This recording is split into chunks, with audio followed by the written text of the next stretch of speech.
उत्तराखंड की राजनीति में विधानसभा चुनाव नजदीक आते ही बड़ा सियासी दांव खेला गया है। मुख्यमंत्री पुष्कर सिंह धामी सरकार ने लंबे समय से चल रही सियासी कवायद, कयासों और अंदर खाने की हलचल के बाद आखिरकार मंत्रिमंडल का विस्तार कर दिया है। ऋषिकेश विधायक प्रेमचंद अग्रवाल से मंत्री पद वापस लिए जाने के करीब एक साल बाद एक साथ 5 विधायकों को कैबिनेट में शामिल कर सियासी संतुलन साधने की कोशिश की गई है। हरिद्वार जिले से एक साथ 2 बड़े चेहरों को कैबिनेट में जगह मिली है। हरिद्वार सीट से मदन कौशिक और रुड़की सीट से प्रदीप बत्रा को मंत्री बनाया गया है। वहीं गढ़वाल के सुदूर जिले रुद्रप्रयाग से भरत चौधरी को भी कैबिनेट में शामिल कर क्षेत्रीय प्रतिनिधित्व को साधने की कोशिश हुई है। देहरादून के राजपुर क्षेत्र से विधायक खजान दास को मंत्री बनाकर जातीय समीकरण साधे गए हैं, जबकि भीमताल से विधायक राम सिंह कैड़ा को शामिल कर कुमाऊं की सियासत में संतुलन बैठाने का प्रयास किया गया। इस पूरे विस्तार में साफ दिखता है कि धामी सरकार ने पहाड़ और मैदान के बीच राजनीतिक संतुलन साधने पर खास फोकस रखा है। मंत्रिमंडल विस्तार के साथ ही अब सियासी गलियारों में चर्चाओं का नया दौर शुरू हो गया है। सबसे बड़ा सवाल यही है कि आखिर किसे कौन सा विभाग मिलेगा।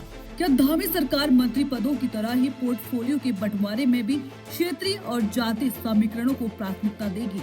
यह सवाल इसलिए भी अहम है क्योंकि पूर्व मंत्री प्रेमचंद अग्रवाल के पास वित्त, शहरी विकास और आवास जैसे अहम विभाग थे, जिनका अतिरिक्त भार बाद में खुद मुख्यमंत्री पुष्कर सिंह धामी ने संभाला। इसके अलावा अन्य मंत्रियों पर भी कई विभागों का अतिरिक्त दबाव रहा है। पूर्व मंत्री चंद्र नाम दास के निधन के बाद यह जिम्मेदारी और बढ़ गई थी। अब जब नए चेहरों की एंट्री हो चुकी है तो विभागों का यह भारी बोझ बांटा जाना तय है, लेकिन किसे क्या जिम्मेदारी मिलेगी और किसके हिस्से कौन सा विभाग आएगा, इसे लेकर सियासी अटकलें तेज हो चुकी है।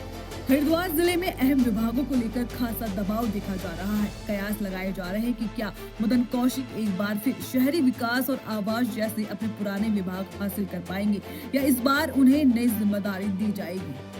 इसी तरह सबसे अहम माने जाने वाले वित्त विभाग को लेकर भी सियासी हलचल तेज है। क्या मुख्यमंत्री यह जिम्मेदारी किसी भरोसेमंद चेहरे को सौंपेंगे?